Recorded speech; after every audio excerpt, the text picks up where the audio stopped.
দিয়েছে, আস্তে আস্তে তার স্বামী সুস্থ হয়ে গেছে।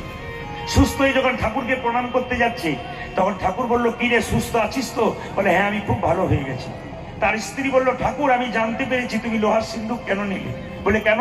ওনার পুষ্টি বিচার করাতে আমরা জানতে পেরে গেছি যে ওনার একবার প্রচন্ড অসুখ হবে, মৃত্যুর কোলে ঢলে পড়বে, একবারে মরার মুখ থেকে ফিরে আসবে, যদি একটা কাজ করা যায়, লোহা দান করা যায়। তো ঠাকুর, তুমি কি করে জানলে যে লোহা দান করতে হয়?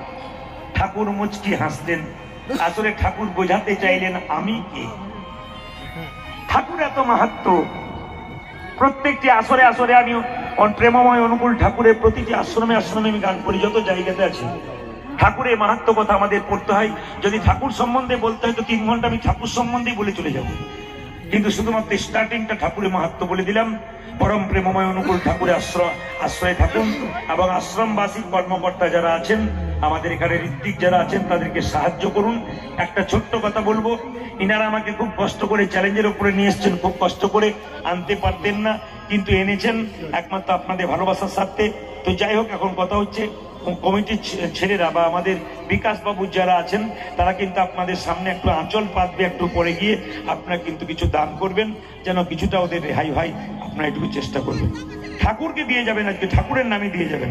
সবার কাছে নিবেদন নয় স্যার, বলুন, প্রেমময় অনুকূল ঠাকুর কি জয় গুরু, জয় গুরু।